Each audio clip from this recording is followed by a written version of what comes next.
Sebuah gudang penampungan barang bekas dilalap si jago merah di Jalan Tempua, Medan, Sumatera Utara. Banyaknya barang yang mudah terbakar membuat api melalap habis seluruh isi gudang. Bahkan beberapa kali terdengar ledakan. 2 unit mobil yang berada di lokasi juga turut terbakar. 5 unit mobil pemadam kebakaran dikerahkan ke lokasi. Api padam 1 jam kemudian. Belum diketahui penyebab kebakaran ini. Penyelidikan hanya tempatnya waktu kita nyampe di sini api sudah cukup besar. Dan menurut tadi yang punya lahan, yang punya butut ini, di samping mobil pick-up-nya itu sudah ada api awalnya. Tidak ada korban jiwa dalam peristiwa kebakaran ini, namun kerugian material diperkirakan mencapai ratusan juta rupiah. Dari Medan, Sumatera Utara, Ahmad Ridwan Nasution, iNews melaporkan.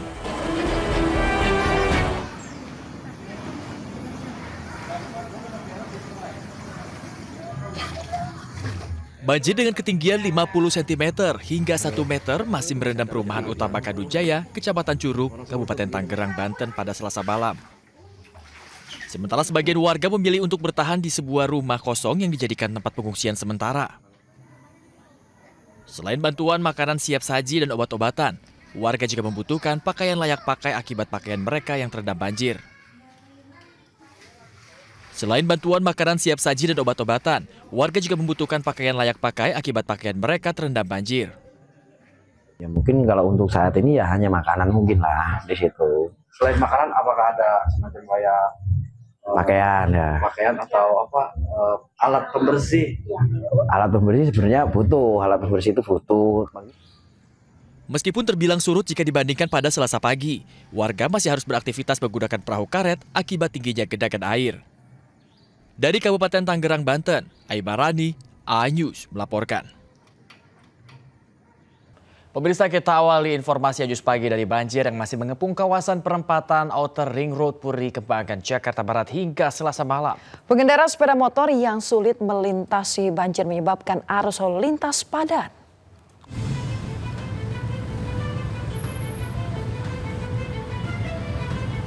Kepadatan arus lalu lintas terjadi di perempatan Outer Ring Road Puri Kembangan, Jakarta Barat. Pemotor yang akan menuju Karangtengah dan Meruya belum bisa melintas karena banjir masih mengepung jalan penghubung masyarakat yang hendak ke wilayah Ciledug, Tangerang. Sejumlah pemotor terpaksa menuntun kendaraannya menerobos banjir lebih dari setengah meter. Pengendara lainnya memilih kendaraannya diangkut gerobak. Petugas mengimbau kepada pengendara untuk memilih jalur alternatif ke Ciledug dengan mengarah ke Jalan Kembang Kerep. Sementara untuk mengatasi banjir, 3 unit pompa portable dengan kapasitas masing-masing 100 liter per detik dikerahkan untuk menyedot air dari jalan. Untuk banjir yang ke arah Karangtengah, terutama di Karangtengah, ke arah Ciledug itu, kendaraan roda 2 belum bisa melintas, mengingat kedalamannya masih mencapai 60-70. Kalau untuk alternatif, bisa melintas melewat jalan Kembang Kerep yang akan Meruya, bisa naik langsung ke arah Meruya. Banjir masih merendam perumahan Ciledug Indah 2, Tangerang, Banten. Ketinggian air berkisar 20 hingga 60 cm. Proses pendistribusian logistik masih terus dilakukan oleh petugas untuk warga yang memilih tinggal di lantai 2 rumahnya. Banjir terjadi akibat meluapnya Kali Angke yang dipicu curah hujan dengan intensitas tinggi beberapa hari terakhir. Ratusan jiwa terdampak banjir dievakuasi dengan menggunakan perahu karet. Korban banjir kemudian disebar di 3 posko pengungsian. Tim Liputan iNews melaporkan. Pemirsa, pemerintah Jakarta dalam waktu dekat segera menerapkan normalisasi Sungai Ciliwung di wilayah yang kerap dilanda banjir. Dari 14 lokasi yang direncanakan, 4 diantaranya dilaksanakan tahun ini diawali dengan pembebasan lahan. Pemirsa, keputusan ini diambil karena pemukimannya sudah tidak layak huni. 2 titik pertama ini yaitu di Rawajati dan juga Cililitan. Untuk Cililitan, pembebasan lahan mulai dilakukan pada bulan depan. Kemudian ada wilayah Pengadegan pemirsa, sama seperti Cililitan, pembebasan lahan di Pengadegan juga dilakukan mulai bulan depan. Kemudian terakhir ini ada di daerah Cawang, pemirsa, Jakarta Timur, yang mana normalisasi ini dilakukan karena wilayah ini kerap dilanda banjir.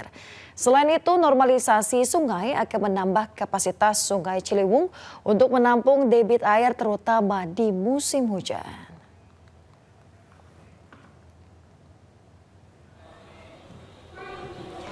Sementara itu pemirsa, untuk banjir di Kebonpala Jakarta Timur sudah berangsur surut, ketinggian air mencapai 40 cm.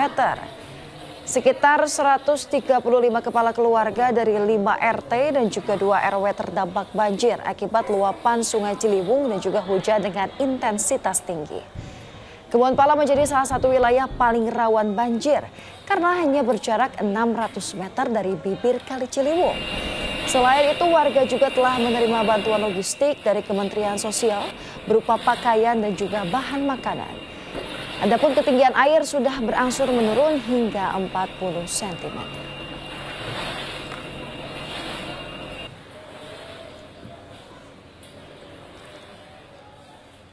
Wakil Gubernur Jakarta Rano Karno mendatangi lokasi jebolnya tanggul di aliran kali PHB Pulau Jati Padang, Pasar Minggu, Jakarta Selatan.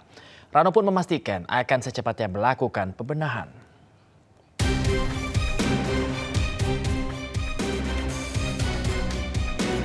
Pasca ambruknya tanggul aliran kali PHB Pulau di Jati Padang, Jakarta Selatan, Wakil Gubernur Jakarta langsung mendatangi lokasi dan berkoordinasi dengan warga setempat. Tanggul yang juga tembok sebuah musola tersebut jebol pada Senin kemarin hingga air dari aliran kali meluber dan merendam permukiman warga.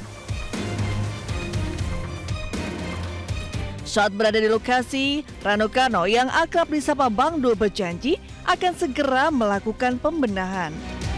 Rano juga menyebut banjir kali ini disebabkan 3 hal, yaitu banjir rob, hujan lokal, dan hujan di hulu sungai.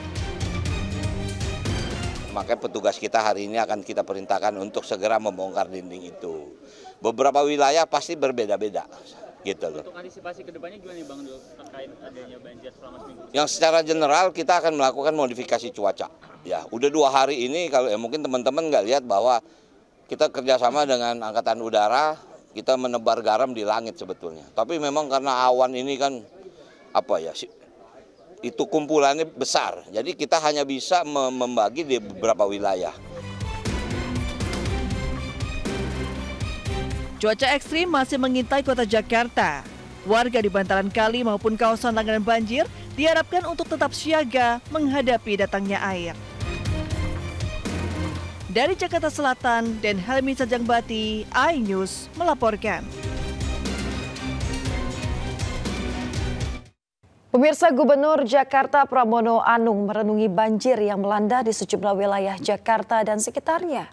Selain itu, Pramono Anung juga meminta maaf kepada warga yang terdampak banjir dan mengatakan banjir yang terjadi di Jakarta tidak hanya disebabkan tingginya curah hujan, tetapi juga air kiriman dari wilayah hulu. Usah malu untuk meminta maaf kepada warga, karena itu adalah apa? Ini bukan sesuatu yang kita rencanakan. Kita akan bekerja keras dan saya akan bekerja keras untuk itu, berpikir bagaimana menangani ke depannya. Termasuk dalam kesempatan ini saya minta koordinasi antara Bina Marga dengan sumber daya air, terutama untuk mengatasi tali-tali air dan sumbatan-sumbatan yang ada di sepanjang saluran air yang ada di Jakarta ini. Pemirsa, banjir masih berendam di 6 desa di Kecamatan Teluk Jambe Barat, Kabupaten Karawang, Jawa Barat. Akibat posko yang penuh ini, pemirsa, warga terpaksa mengungsi di pinggir jalan.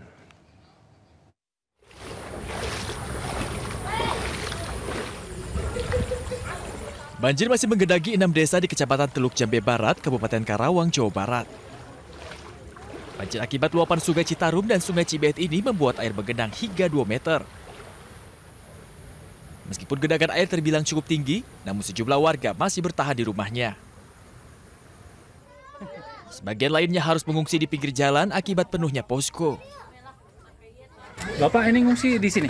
Iya. Di jalan nih berarti? Iya. Oh, nggak ada tempat lain emang? Nggak ada. Hah? Nggak ada? Di jalan aja? Iya. Kenapa nggak milih di desa atau di mana tempat lain? Penuh di desa. Penuh? Oh, penuh. Nggak ada posko. Nggak ada sini ya? Diketahui wilayah ini telah menjadi titik langganan banjir akibat luapan sungai sekitar. Banjir di lokasi ini biasanya surut setelah 5 hingga 6 hari akibat tanah yang cenderung rendah. Dari Karawang, Jawa Barat, Rudi Setiawan, iNews melaporkan. Pemirsa, kapal tongkang tabrak perahu di perairan Kabupaten Murung Raya dan Barito Utara, Kalimantan Tengah. 3 penumpang masih dalam pencarian. Pemirsa, kurang lebih 40 orang penumpang yang sedang menaiki perahu kecil ditabrak oleh kapal tongkang.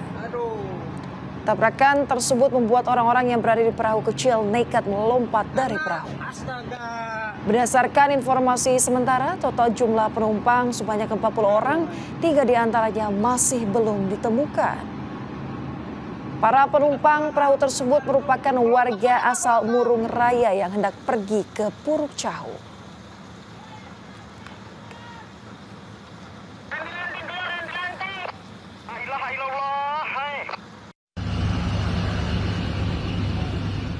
Pemirsa, tim SAR gabungan kembali menemukan 2 jenazah yang diduga korban tenggelamnya KMP Tunu Pratabajaya di Selat Bali.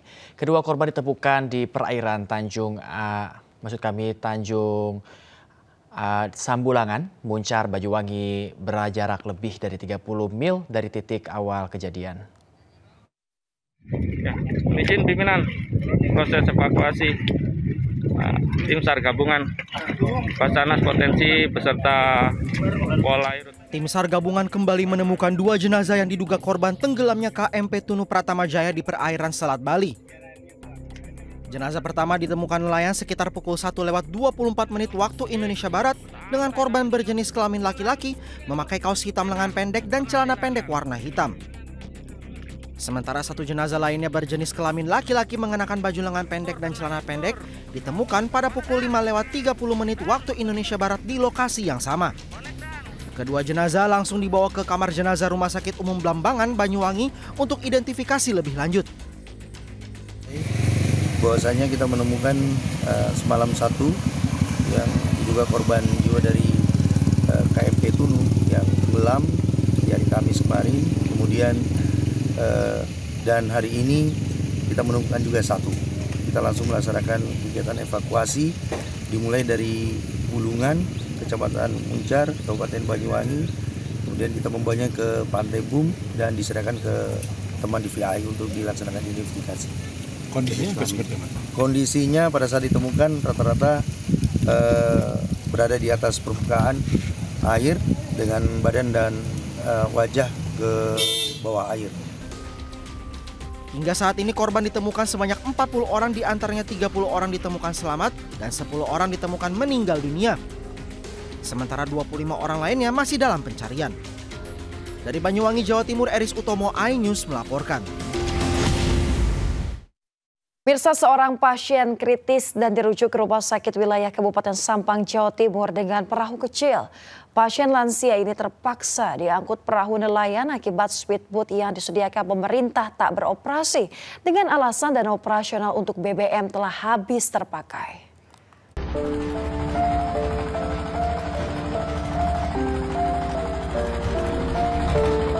Beginilah kondisi M. Wani, seorang pasien dari Pulau Mandangin, Kabupaten Sampang, Madura, Jawa Timur. Ia terlihat sedang terbaring di sebuah perahu kecil saat hendak dirujuk ke sebuah rumah sakit kota setempat. Pasien lansia berjenis kelamin pria ini terlihat didampingi pihak keluarga dengan kondisi kritis. Terpasang selang infus dan oksigen di bagian tubuhnya. Pihak keluarga membawa ke puskesmas, namun kondisi tubuhnya bertambah memburuk sehingga dirujuk ke rumah sakit di wilayah Sampang dengan menggunakan kendaraan ambulans laut atau speedboat. Akibat speedboat yang disediakan pemerintah diduga tidak beroperasi, pasien terpaksa dibawa dengan menggunakan perahu kecil. Kejadian ini pun viral di media sosial. Memang sudah ada speedboat, sudah ada nakodanya juga, sudah ada wakilnya juga. Nah, tetapi karena memang terkendala BBM.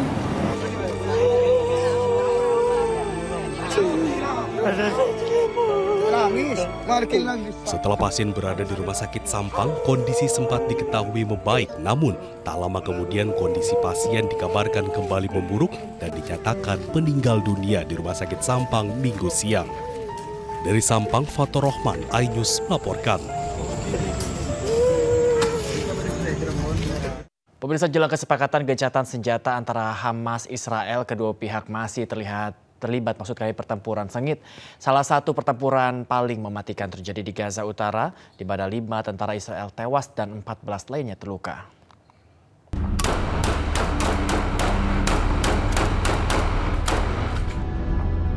Hamas menyergap tentara Israel di kota Gaza, Palestina.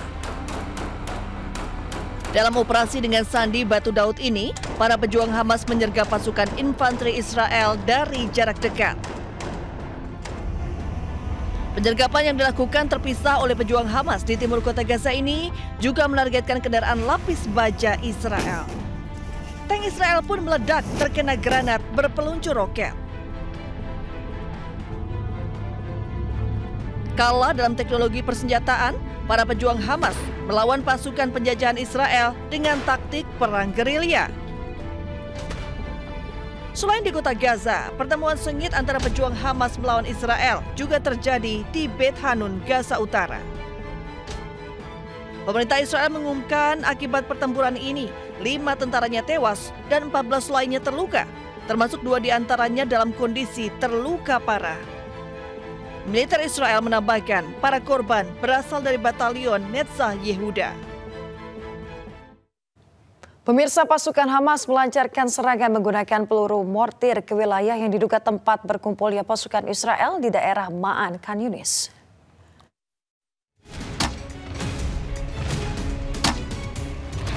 Inilah rekaman Brigade Mujahidin yang melancarkan tembakan mortir ke arah kumpulan pasukan musuh di daerah Ma'an, Khan Yunis. Sementara Brigade Al-Aqsa juga menyiarkan rekaman para pejuangnya bersama dengan Brigade Al-Nasser Salah Al-Din yang menembaki sekumpulan kendaraan musuh Israel yang telah menembus bagian timur wilayah Al-Qororo dengan peluru mortir 60 mm. Sementara Brigade Al-Aqsa juga menyiarkan rekaman para pejuangnya bersama dengan Brigade Al-Nasser Salahuddin yang menembaki sekumpulan kendaraan musuh Israel yang telah menembus bagian timur wilayah Al-Qororo dengan peluru mortir 60 mm. Penyerangan tentara Israel juga dilakukan di sebelah timur lingkungan Sujaiyah yang menargetkan tentara musuh, kendaraan, dan rumah-rumah tempat pasukan Zionis dan menyerang mereka dari jarak dekat.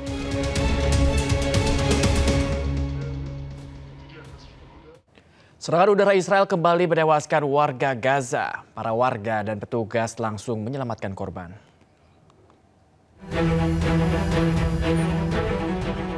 Miris sebuah fasilitas umum, yaitu tempat desalinasi air di kota Gaza menjadi target penyerangan Israel. Sejumlah warga sipil berlumuran darah terkena pecahan rudal Israel. Target pemboman adalah salah satu tempat penyaringan atau desalinasi air bersih untuk warga Gaza. Nahas saat serangan rudal terjadi, warga tidak mendapatkan peringatan.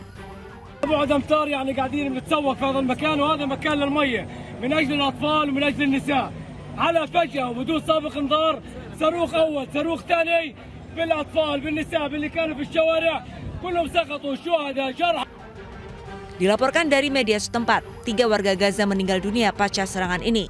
Serangan terjadi di kawasan Al-Rimai, daerah padat penduduk Gaza. Insiden ini terjadi setelah meningkatnya eskalasi konflik Israel-Hamas yang kembali memanas. Pemirsa, ini dia kita ke informasi berikut ini.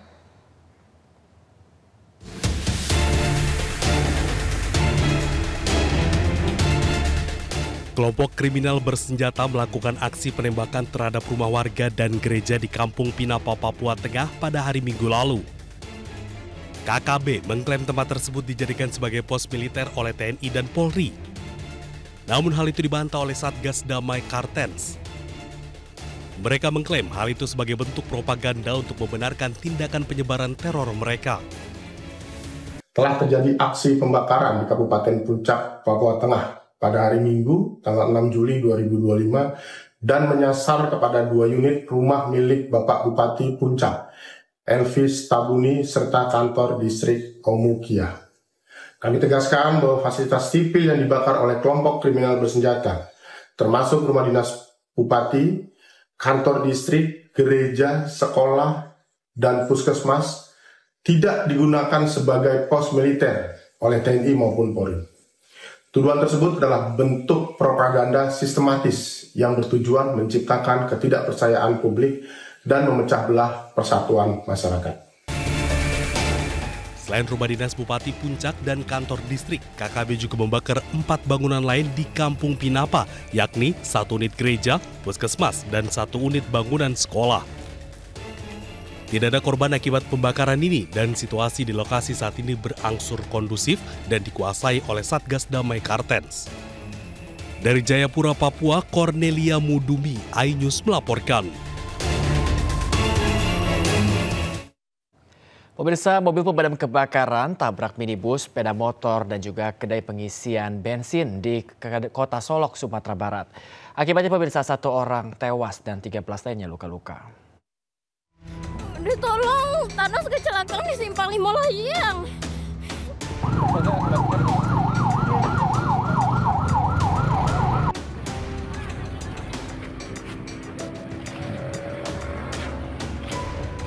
Sejumlah petugas pemadam kebakaran Kabupaten Solok tergeletak di pinggir jalan usai mobil damkar yang dikendarainya terlibat kecelakaan di kawasan Simpang 5, Kelurahan Layang, Kota Solok. Akibat kecelakaan, petugas Pertamini meninggal dunia, sementara 4 pemotor dan pengemudi minibus mengalami luka berat. Kecelakaan berawal saat mobil damkar menuju lokasi kebakaran hilang kendali menabrak Pertamini dan minibus serta 2 motor yang sedang mengisi BBM. Kerasnya hantaman juga membuat minibus dan mobil damkar ringsek serta 8 orang personel damkar luka ringan. Mobil damkar ya, diperkirakan lost control, kemudian menabrak Pertamini yang ada di sekitar TKP. Kemudian di tempat tersebut juga sedang ada masyarakat yang sedang mengisi minyak. Saat ini seluruh kendaraan yang terlibat kecelakaan sudah dievakuasi oleh petugas laka lantas Polres Solok Kota. Dan seluruh korban luka menjalani perawatan di rumah sakit, serta 1 orang korban tewas sudah dibawa pihak keluarga untuk dimakamkan. Dari Kota Solok, Sumatera Barat, Budi Sunandar, iNews melaporkan. Kita beralih ke informasi berikutnya, pemirsa. Polisi menggelar olah tempat kejadian perkara tewasnya seorang diplomat muda Kementerian Luar Negeri di kamar kos.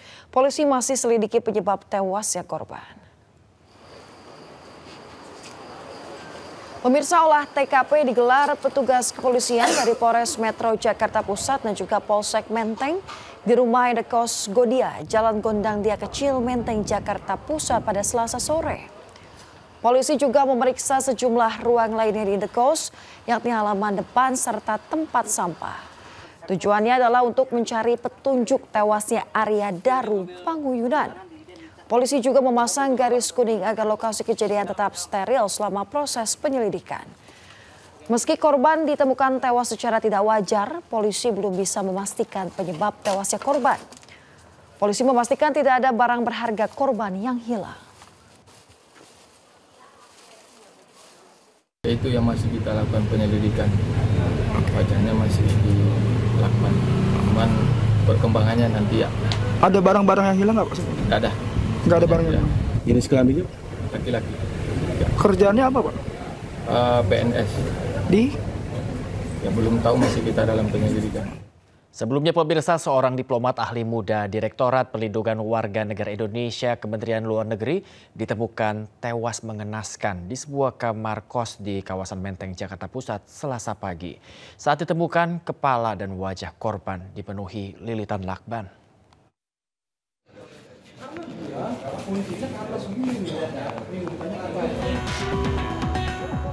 Polisi yang menerima laporan langsung mendatangi sebuah kos di kawasan Gondang Dia, Menteng, Jakarta untuk mengidentifikasi jasad korban. Saat ditemukan, kondisi korban cukup mengenaskan di mana seluruh kepala dan wajah terlilit lakban. Korban diketahui bernama Arya Daru Panguyunan, pria asal Jalan Munggur, Yogyakarta, yang berprofesi sebagai diplomat ahli muda Direktorat Perlindungan Warga Negara Indonesia Kementerian Luar Negeri.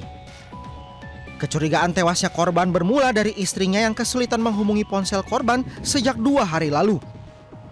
Istri korban kemudian meminta penjaga kos untuk mengecek kamar korban. Kondisinya, informasi yang saya dapatkan dari penjaga kosan bahwa yang bersangkutan kepalanya dililit lakban, tapi saya belum bisa memastikan lakbannya jenis apa. Yang jelas itu warna kuning lakbannya, dan kemudian dalam posisi tidur telentang, kakinya ketekuk, dan berada di bawah selimut. Jadi ketika penjaga kosan masuk, itu ditarik selimutnya. Polisi kini masih menyelidiki tewasnya korban dengan meminta keterangan dari sejumlah saksi serta memeriksa rekaman kamera pengawas. Selanjutnya jasad korban dievakuasi ke kamar jenazah Rumah Sakit Cipto Mangunkusumo untuk diotopsi. Dari Jakarta, Rani Sanjaya, iNews melaporkan. Pemirsa, seorang wanita penumpang kereta eksekutif Sancaka jurusan Yogyakarta Surabaya Gubeng terluka setelah kereta yang ditumpanginya dilempar batu oleh oknum tak bertanggung jawab. Akibatnya mata korban luka terkena serpihan kaca kereta yang pecah.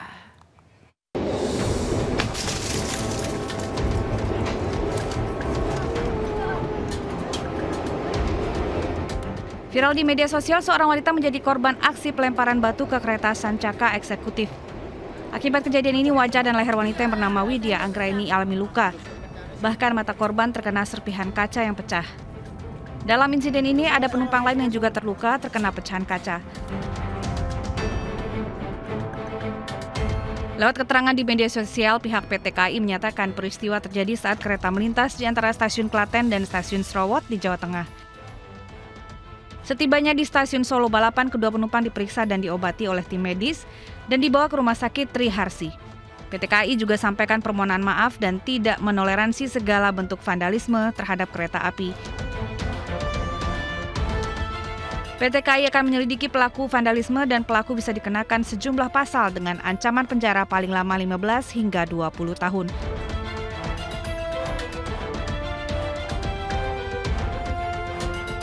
Terlepas dari luka ringan, tetap kita sangat sayangkan ya, karena ini juga sangat berbahaya, karena ini merupakan tindakan melawan hukum ya, dan kita KAI. Angkutan kota syarat dengan penumpang terguling di Jalan Pantura Kendal, Jawa Tengah. Kecelakaan terjadi diduga akibat sopir kurang konsentrasi. Info nomor polisi terdekat di Sumberjo adalah itu yang meninggal dan Warga ramai-ramai menolong penumpang angkutan kota yang terguling di Jalan Pantura, Kaliwungu, Kendal, Jawa Tengah. Angkutan kota ini sebelumnya melaju saat kondisi hujan gerimis dan jalanan licin. Kecelakaan terjadi diduga akibat sopir angkot kurang hati-hati dan kurang konsentrasi saat hendak berbelok. Roda angkot sempat naik ke pembatas Jalan Pantura dan Jalan Lingkar Kaliwungu. Akibatnya, angkutan terguling dan seluruh penumpang terluka. Seorang pengendara motor tertimpa mobil angkutan, mengalami luka serius dan dilarikan ke rumah sakit. Itu nimpa motor atau gimana, Mas? Langsung nimpa motor, Mas. Nimpa motor. Itu penumpangnya banyak, Mas?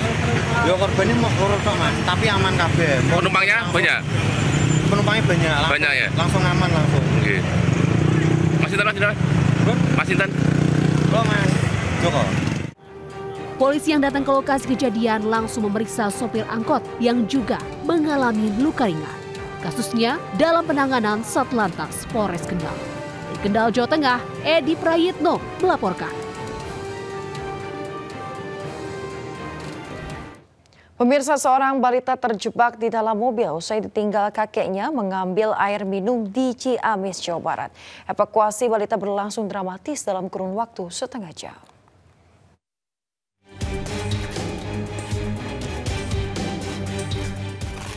Menggunakan lakban, petugas damkar berusaha mengevakuasi seorang balita, Devan Purnama 2 tahun yang terjebak di dalam minibus di Sendang Rasa, Ciamis.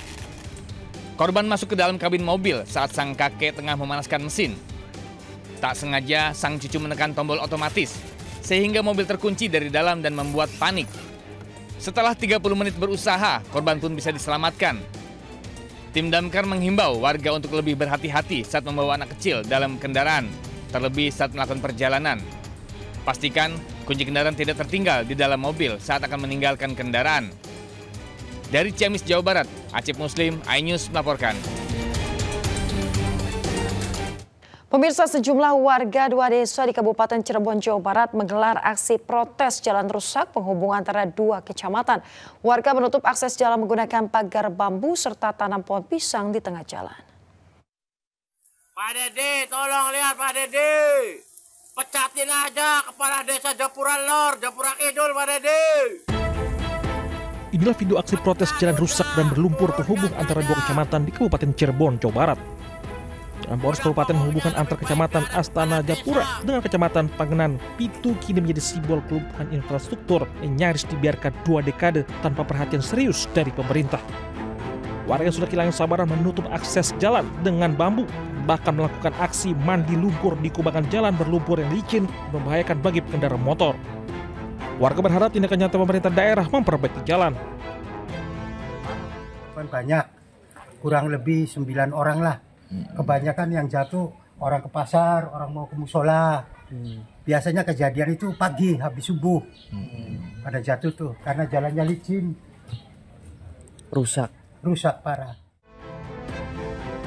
Kondisi jalan poros kabupaten yang rusak parah ini bukan kasus pertama di Kabupaten Cirebon. Bahkan pihak desa setempat sempat berupaya mengajukan permohonan untuk perbaikan.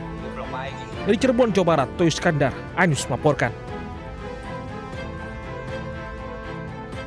Pemirsa, 3 orang terseret ombak di perairan Lebak, Banten. Akibat kejadian tersebut 2 orang meninggal dunia, sementara 1 lainnya selamat.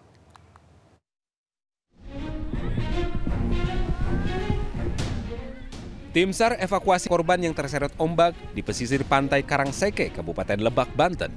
1 orang berhasil diselamatkan tim SAR. Sementara itu, 2 korban lainnya ditemukan dalam kondisi sudah meninggal dunia. Semua korban merupakan warga Kampung Cirangrang, Kecamatan Banjarsari. Usai dievakuasi, korban langsung dibawa ke Puskesmas Binuangen. Setelah itu, korban diserah terimakan kepada pihak keluarga. Sebelumnya, upaya pencarian sempat terkendala hingga tidak membuahkan hasil pada awalnya. Korban akhirnya ditemukan tak jauh dari lokasi awal. Dengan ditemukannya seluruh korban, operasi SAR resmi ditutup. Dari Lebak, Banten, Iskandar Nasution, iNews melaporkan. Pemirsa, dituduh sebagai anggota gangster, seorang remaja di Sidoarjo, Jawa Timur babak belur dikeroyok komplotan pemuda. Ironisnya 4 di antara pelaku merupakan anak di bawah umur.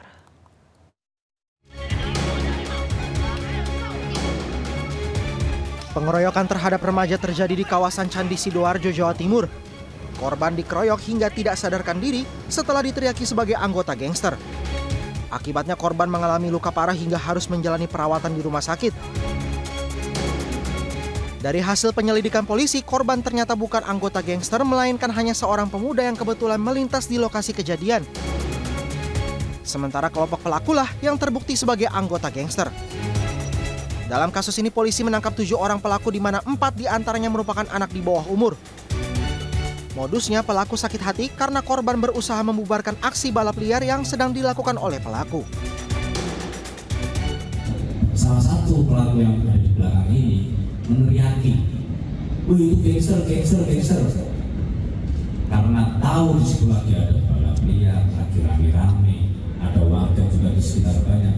Alhasil mereka percaya dengan teriakan salah satu dari tersangka itu. Alhasil korban ini posisi paling belakang langsung dipepet, dijatuhkan dari motor, langsung dikeroyok atas teriakan dari salah satu tersangka ini. Untuk kepentingan pemeriksaan, para pelaku ditahan di sel tahanan Polresta Sidoarjo. Dari Sidoarjo, Jawa Timur, Pramono Putra, iNews melaporkan. BNN Provinsi Sumbar ungkap peredaran narkotika lintas provinsi. 3 orang pelaku kurir narkoba jaringan lapas ditangkap di daerah Bukit Tinggi, Sumatera Barat. Sebanyak 17 kg narkotika jenis ganja asal Aceh berhasil diamankan petugas.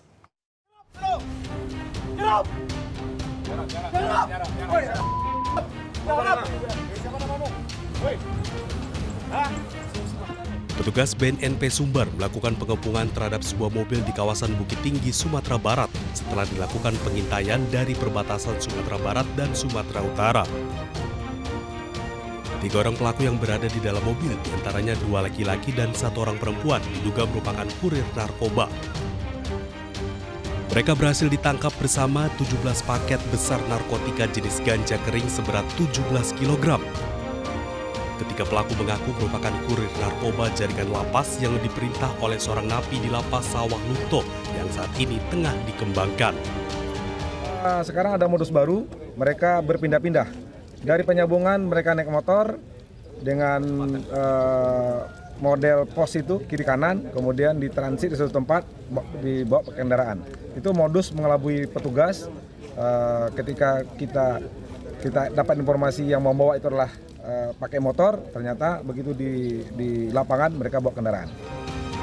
Atas perbuatannya, tersangka terancam hukuman minimal 5 tahun penjara dan maksimal 15 tahun penjara. Dari Padang, Sumatera Barat, Budi Sunandar, iNews melaporkan.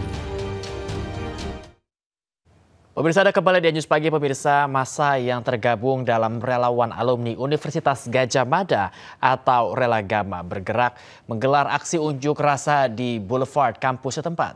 Ya, aksi unjuk rasa ini untuk mempertanyakan keaslian ijazah Presiden RI ke-7 Joko Widodo. Assalamualaikum warahmatullahi wabarakatuh. Demikian surat. Pemirsa, massa membawa sejumlah poster dan juga spanduk bertuliskan sejumlah tuntutan dan juga pernyataan sikap. Massa aksi menilai polemik ijazah Jokowi yang diragukan keasliannya telah menjadi bola liar yang berpotensi memecah persatuan dan juga kesatuan bangsa. Mereka mendesak Jokowi dengan sukarela dan juga etikat baik menunjukkan ijazah sarjananya kepada publik apa adanya. Mereka juga meminta Rektor UGM beserta staf terkait dan juga Dekan Fakultas Kehutanan untuk memberikan keterangan resmi kepada halayak secara jujur dan juga transparan tentang riwayat pendidikan Jokowi di UGM hingga status ijazahnya.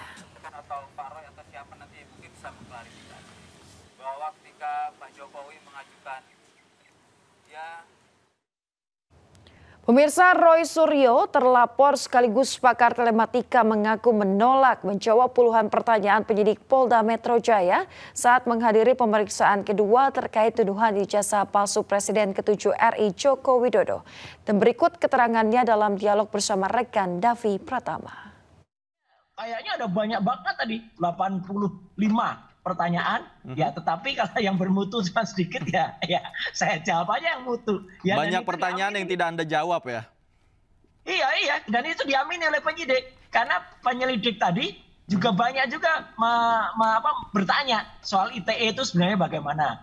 Mas Davi, saya kan 10 tahun mengawal undang-undang ITE, bahkan sebelumnya ikut merancang. Jadi mereka juga berpikir, oh jadi ini harusnya ada sarannya ya Pak. Loh iya, pasal 28 ayat B itu harus terbukti sara, suku, agama, ras, dan antar golongannya. Kemudian pasal 28C itu harus terbukti ada kerusuhan, dan kerusuhannya kerusuhan fisik, ya, bukan kerusuhan di dunia maya. Nah itu, jadi mereka, wah kalau gitu nggak cocok dong Pak ini. Ya udah nggak cocok memang, ya udah. Oke, baik.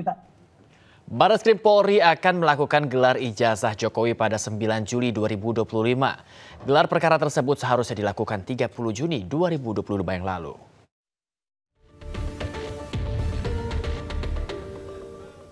Barreskrim Polri rencananya akan melakukan gelar perkara ijazah Presiden ke-7 Joko Widodo pada 9 Juli 2025 esok.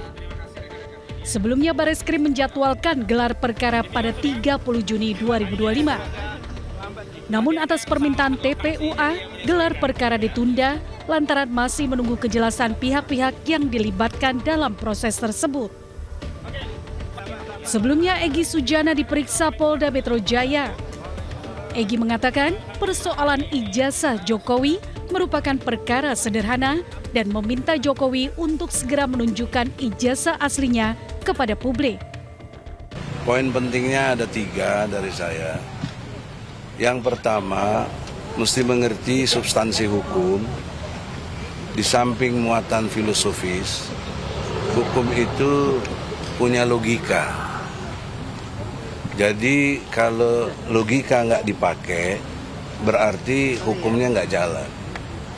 Satu contoh misalnya, kita sejak awal 2022 atau 2021 akhir ya? Iya, sekitar itu Pak. Itu sudah menggugat pertama. dalam pengertian perdata di Pengadilan Negeri Jakarta Pusat. Namun ditanggapi dengan sangat sadis oleh pihak Jokowi melalui tangan kepolisian. Apa itu? Klien kami ditangkap, Bambang Tri dan Gus Nur. Saya sedang membela bersama AK waktu itu. Pertanyaan seriusnya, ini kan soal perdata, kok langsung jadi pidana ditangkap? Memang waktu perdata, logikanya siapa yang menuduh dia membuktikan, itu perdata. Tapi ketika masuk wilayah pidana, yang wajib membuktikan adalah jaksa dan polisi. Itu poin penting dalam ilmu pidana. Jadi Otto sebagai lawyer dari pihak sana selalu mendalilkan itu, Jokowi mendalilkan itu, siapa yang nuduh buktikan. Itu perdata, sekarang udah masuk pidana, yang bikin masuk pidana kalian sendiri. Menangkap klien kami, menangkap itu kan peristiwa pidana. Ini yang saya maksud ilmu logika dalam ilmu hukum itu, bahwa hukum itu berlogika. Proses gelar perkara tersebut dilakukan berdasarkan internal yang berlaku di lingkungan Bareskrim Polri. Tim Liputan iNews melaporkan. Pemirsa, Komisi Pemberantasan Korupsi terus mendalami dugaan korupsi yang menjerat Kadis PUPR Sumatera Utara, Topan Obaja Ginting. Terbaru, KPK menyita uang 2,8 miliar dan 2 pucuk senjata api dari rumah Topan.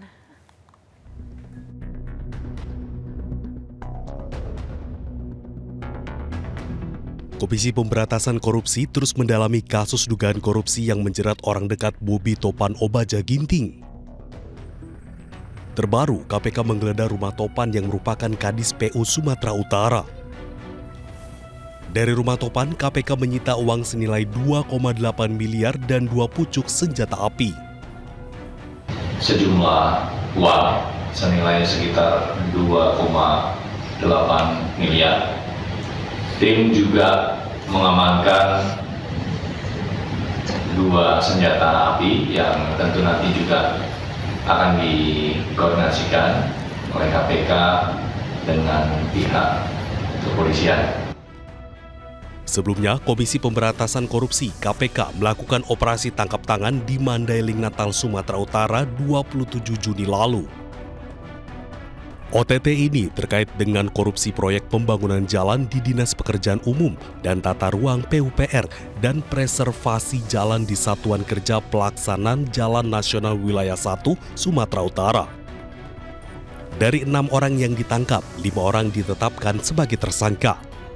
Salah satunya Topan Ginting yang merupakan Kepala Dinas PUPR Sumatera Utara.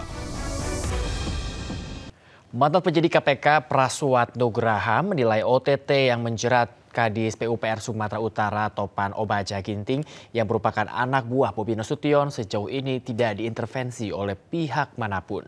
Namun dirinya menekankan dalam pengusutannya bukan berarti KPK bebas intervensi.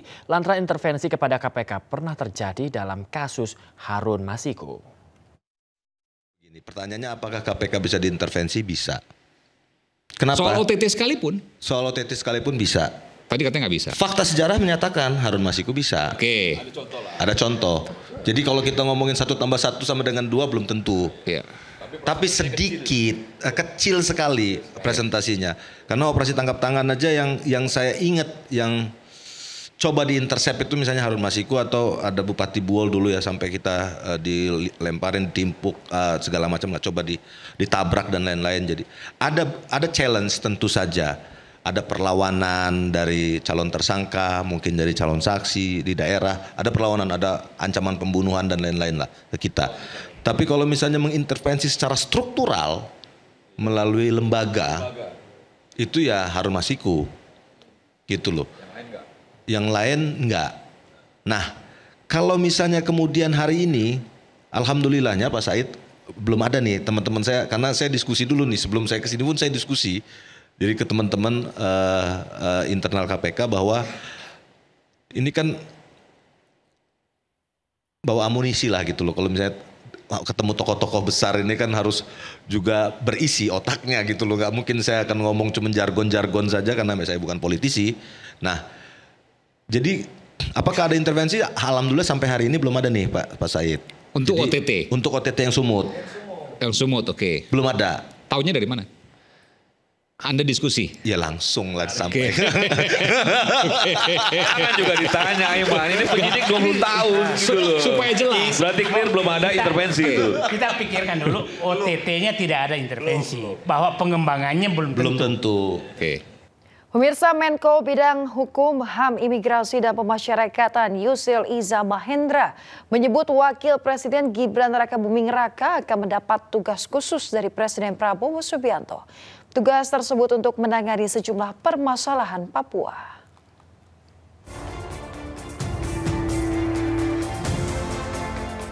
Wakil Presiden Gibran Rakabuming Raka akan mendapat tugas khusus dari Presiden Prabowo Subianto. Hal ini disampaikan Menko Bidang Hukum, HAM, Imigrasi dan Pemasyarakatan Yusril Iza Mahendra.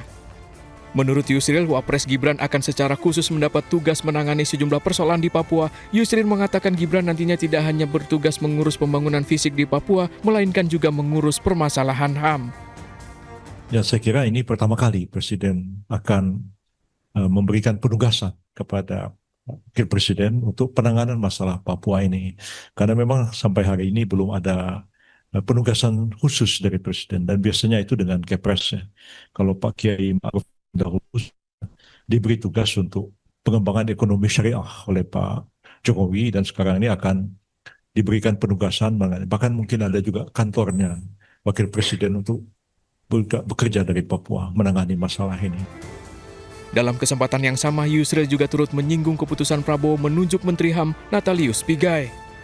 Ia berpendapat langkah Prabowo itu tepat mengingat latar belakang Pigai yang berasal dari Papua dan juga aktivis HAM. Namun belum ada keterangan resmi dari istana terkait penugasan Wakil Presiden Gibran tersebut.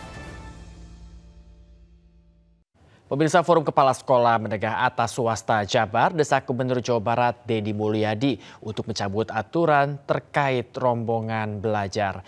Menurut FKSS, aturan yang dibuat KDM bertentangan dengan aturan Menteri perihal luas ruang kelas dan jumlah maksimalnya.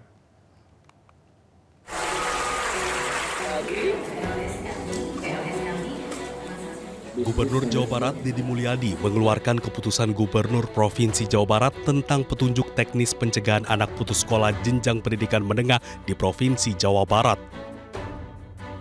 Dalam aturan tersebut menyebutkan calon murid ditempatkan kepada satuan pendidikan maksimal 50 orang yang disesuaikan dengan hasil analisis data luas ruang kelas. Rencananya, KDM akan menerapkan di sejumlah daerah yang dianggap kekurangan sekolah seperti di Depok, Bekasi, Bogor, dan Bandung. Dulu membuat sekolah tidak didasarkan pada jumlah penduduk pada sebuah wilayah. Nah, ini yang harus menjadi kajian kita, sehingga angka 50 itu bisa jadi ada yang satunya 50, ada yang lain hanya 30 atau 20. Bahkan ada SMA yang akan segera merger oleh saya karena muridnya cuma 11. Apakah sekolah swasta tidak akan kebagian murid? Masih ada 400.000 lebih yang tidak bisa ditampung di sekolah negeri. Jadi masih banyak siswa ini. Gitu, Bang. Terkait hal tersebut, Ketua Umum Forum Kepala Sekolah SMA Swasta Jawa Barat menyebut aturan yang dibuat KDM bertentangan dengan aturan Menteri perihal luas ruang kelas dan jumlah maksimalnya. Selain itu, ada sekolah yang nyaris gulung tikar akibat kebijakan tersebut. Dampaknya sangat terasa ya, dampaknya terasa. Kami kemarin setelah SPMB tahap 1, kita mengadakan rapat koordinasi dengan pengurus FKS Kabupaten Kota, dan berdasarkan laporan dari pengurus FKS Kabupaten Kota bahwa hasil dari SPMB tiap kabupaten kota itu ada sekitar baru masuk 30%-an, 30% bahkan 20%, dan bahkan ada sekolah-sekolah yang sampai sekarang belum ada pendaftaran.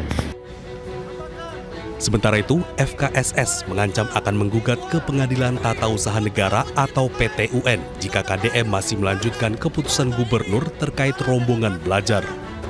Dari Bandung, Jawa Barat, Ervan David, iNews melaporkan.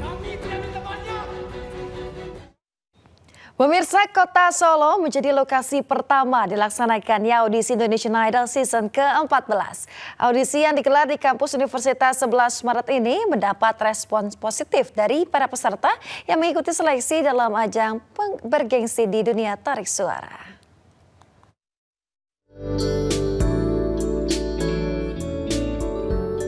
Ribuan peserta antusias mengikuti audisi Indonesian Idol Season 14 di Gedung Auditorium Universitas 11 Maret, Solo. Pada hari pertama audisi, jebolan Indonesian Idol season sebelumnya yakni Sabrina Leonor, Pice Kota, dan juga Ken Riz turut hadir berbagi pengalaman saat mengikuti audisi Indonesian Idol. Sebagai motivasi, para alumni Indonesian Idol ini juga menampilkan kemampuan mereka bernyanyi di depan para peserta.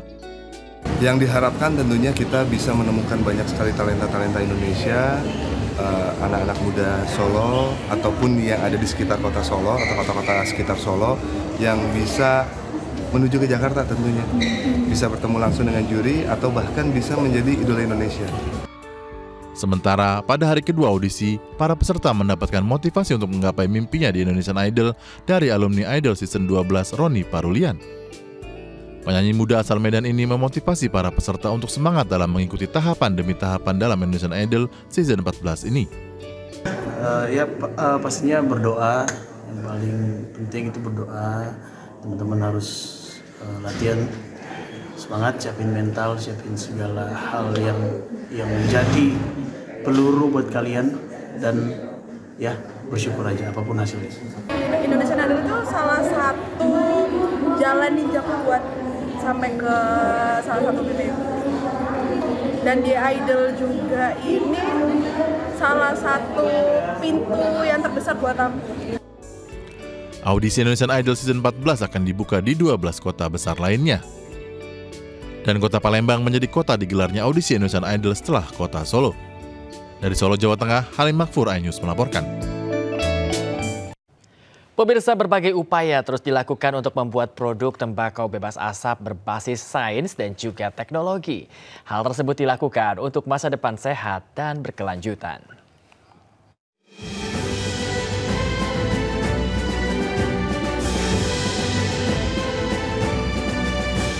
PT HM Sampurna Tbk bersama Philip Morris International memaparkan pentingnya inovasi sains untuk menghadirkan alternatif produk tembakau yang lebih rendah risiko. Produk bebas asap yang mereka kembangkan tidak melalui pembakaran dan terbukti secara ilmiah mengurangi kadar zat berbahaya hingga 95% dibandingkan rokok. Indonesia menjadi fokus investasi strategis dengan kehadiran fasilitas produksi di Karawang, Jawa Barat dengan pabrik senilai 5,3 triliun rupiah yang juga memiliki laboratorium pengujian berskala global dengan 200 tenaga ahli dalam negeri.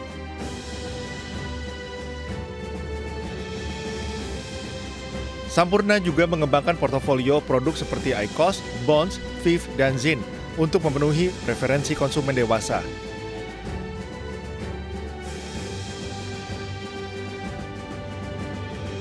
Komitmen ini juga berdampak pada pertumbuhan ekonomi nasional melalui kemitraan dengan 600 UMKM, lebih dari 1.300 lapangan kerja baru yang diciptakan, serta 150.000 anggota komunitas retail turut terlibat dalam ekosistem distribusi produk bebas asap.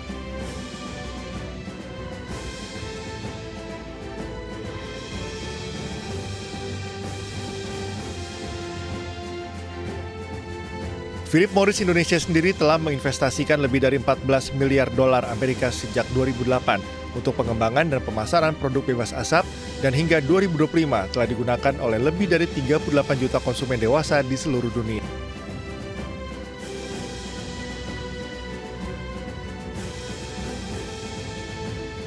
Dari Jakarta, Jen Cahyani dan Marwi Caksono, iNews melaporkan. Pemirsa, Presiden Amerika Serikat Donald Trump menyatakan keyakinannya bahwa kelompok Hamas akan bersedia menyetujui gencatan senjata dengan Israel. Hal tersebut disampaikan Trump saat bertemu Perdana Menteri Israel di Gedung Putih. No one in Israel will agree to anything else because we don't commit suicide. Presiden Amerika Serikat Donald Trump menyatakan keyakinannya bahwa kelompok Hamas akan bersedia menyetujui gencatan senjata dengan Israel. Trump yakin dari pertemuan sebelumnya antara Israel dan Hamas tidak ada kendala yang dapat menghalangi kesepakatan damai. Trump menambahkan dirinya memiliki kerjasama dengan negara-negara tetangga Israel untuk rencana merelokasi warga Palestina, meski kepresidenan Palestina menolak untuk rencana relokasi itu. We've had great cooperation from surrounding Israel, surrounding countries, great cooperation from every single one of them. So something good will happen. I don't think there is a holdup.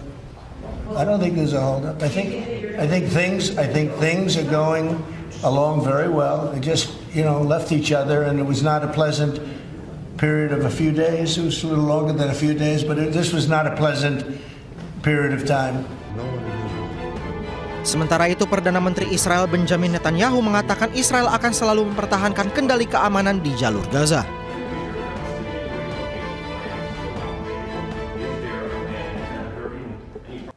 Pemirsa, Perdana Menteri Israel Benjamin Netanyahu berkunjung ke Gedung Putih bertemu Presiden Amerika Serikat Donald Trump. Salah satu pembahasan keduanya soal relokasi rakyat Palestina dari Gaza.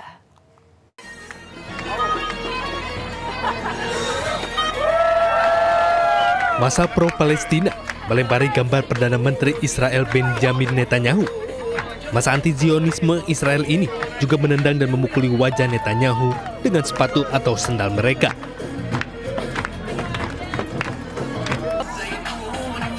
Masa yang juga dihadiri perwakilan masyarakat Yahudi Amerika ini mengancam kunjungan Netanyahu ke Washington DC dan menuntut diakhirnya perang di Gaza. Sementara di dalam Gedung Putih terjadi pertemuan antara Presiden Donald Trump dengan Netanyahu. Netanyahu mengaku sepakat dengan Trump terkait rencana relokasi masyarakat Palestina, khususnya dari Gaza. Namun dirinya buru-buru meralatnya dengan menyebut siap memberikan kebebasan bagi rakyat Palestina untuk tetap tinggal di tanah mereka. Do you think that there can be a two-state solution that creates an independent? I don't know. I'd ask Bibi that question. You have the greatest man in the world to answer that age-old question, two-state. Go ahead. You give him your honest answer. I think Palestinians should have all the powers to govern themselves, but none of the powers to threaten us. And that means that certain powers, like overall security, will always remain in our hands. Pertemuan antara pemimpin Amerika Serikat dan Israel dilakukan setelah Israel dan Hamas menyambut positif dengan gencatan senjata dan pertukaran sandera yang ditawarkan Trump selama 60 hari. Tim Liputan iNews melaporkan.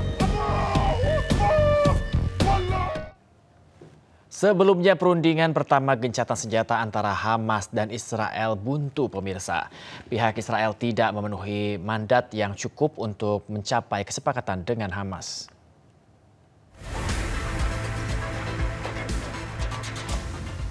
Berdasarkan keterangan dari pihak Palestina, perundingan gencatan senjata pertama antara Hamas dan Israel tidak memiliki hasil. Perundingan dilaksanakan di Doha, Qatar, berakhir buntu. Alasannya adalah pihak Israel yang hadir dalam negosiasi tidak memiliki mandat yang cukup untuk mencapai kesepakatan dengan Hamas. Perundingan selanjutnya akan diundur pada minggu depan 13 Juli setelah Perdana Menteri Israel Benjamin Netanyahu bertemu dengan Presiden AS Donald Trump di Gedung Putih. Padahal sebelumnya Netanyahu menyampaikan negosiator Israel yang dikirim memiliki instruksi yang jelas, yaitu mencapai gencatan senjata dengan syarat-syarat yang telah diterima Israel. Israel sendiri meminta gencatan senjata terjadi dan pihak Hamas membebaskan 50 sandera yang ditahan Hamas di Gaza.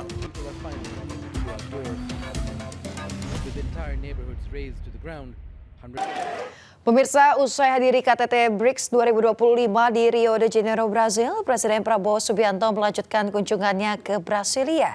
Rencananya, Presiden Prabowo akan bertemu dengan Presiden Brazil, Luiz Inácio Lula da Silva.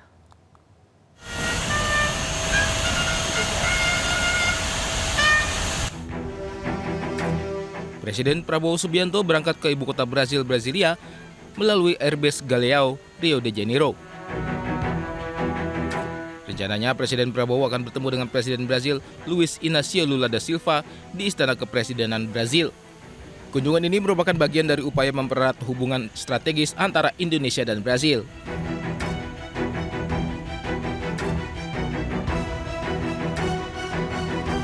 Sebelumnya, Presiden Prabowo menghadiri KTT BRICS yang digelar di Rio de Janeiro. Kedatangannya disambut hangat para anggota BRICS. BRICS adalah forum kerjasama internasional yang awalnya didirikan oleh Brazil, Rusia, India, dan Cina pada tahun 2009. Indonesia resmi menjadi anggota penuh BRICS pada 1 Januari 2025. Pemirsa, terima kasih Anda masih bersama kami di iNews Pagi. Pemirsa, banjir masih mengepung kawasan perempatan Outer Ring Road Puri Kembangan, Jakarta Barat hingga Selasa malam. Ya, pengendara sepeda motor yang sulit melintasi banjir menyebabkan arus lalu lintas padat.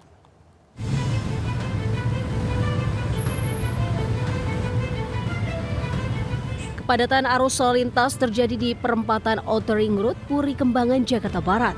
Pemotor yang akan menuju Karangtengah dan Meruya belum bisa melintas karena banjir masih mengepung jalan penghubung masyarakat yang hendak ke wilayah Ciledug, Tangerang.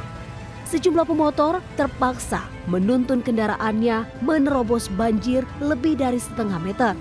Pengendara lainnya memilih kendaraannya diangkut gerobak. Petugas mengimbau kepada pengendara untuk memilih jalur alternatif ke Ciledug dengan mengarah ke Jalan Kembang Kerep. Sementara untuk mengatasi banjir, 3 unit pompa portable dengan kapasitas masing-masing 100 liter per detik dikerahkan untuk menyedot air dari jalan. Untuk banjir yang ke arah Karangtengah, terutama di Karangtengah, ke arah Ciledug itu, kendaraan roda 2 belum bisa melintas, mengingat kedalamannya masih mencapai 60-70. Kalau untuk alternatif bisa melintas melewat jalan Kembang Kerep yang akan Meruya, bisa naik langsung ke arah Meruya. Banjir masih merendam perumahan Ciledug Indah 2, Tangerang, Banten. Ketinggian air berkisar 20 hingga 60 cm. Proses pendistribusian logistik masih terus dilakukan oleh petugas untuk warga yang memilih tinggal di lantai 2 rumahnya. Banjir terjadi akibat meluapnya Kali Angke yang dipicu curah hujan dengan intensitas tinggi beberapa hari terakhir. Ratusan jiwa terdampak banjir dievakuasi dengan menggunakan perahu karet. Korban banjir kemudian disebar di 3 posko pengungsian. Tim Liputan iNews melaporkan. Pemirsa, gudang penampungan barang bekas di Kota Medan, Sumatera Utara terbakar hebat. Sempat terdengar beberapa kali suara ledakan dan 2 mobil hangus dilalap si jago merah.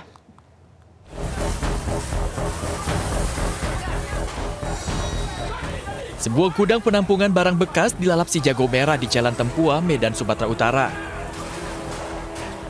Banyaknya barang yang mudah terbakar membuat api melalap habis seluruh isi gudang. Bahkan beberapa kali terdengar ledakan. 2 unit mobil yang berada di lokasi juga turut terbakar. 5 unit mobil pemadam kebakaran dikerahkan ke lokasi. Api padam 1 jam kemudian. Belum diketahui penyebab kebakaran ini. Penyelidikan hanya tepatnya waktu kita nyampe di sini api sudah cukup besar. Dan menurut tadi yang punya lahan, yang punya butut ini, di samping mobil pick-up-nya itu sudah ada api awalnya. Tidak ada korban jiwa dalam peristiwa kebakaran ini, namun kerugian material diperkirakan mencapai ratusan juta rupiah. Dari Medan, Sumatera Utara, Ahmad Ridwan Nasution, iNews melaporkan. Kapal tongkang menabrak perahu di perairan Kabupaten Murung Raya dan Barito Utara, Kalimantan Tengah. 3 penumpang masih dalam pencarian. Tidak bisa orang-orang buruk. Kurang lebih 40 orang penumpang yang sedang menaiki perahu kecil ditabrak oleh kapal tongkang. Tabrakan itu membuat orang-orang yang berada di perahu kecil nekat melompat dari perahu. Berdasarkan informasi pemirsa, sementara total jumlah penumpang 40 orang. 3 diantaranya masih belum ditemukan. Para penumpang perahu tersebut merupakan warga asal Murung Raya yang hendak pergi ke Puruk Cuhu.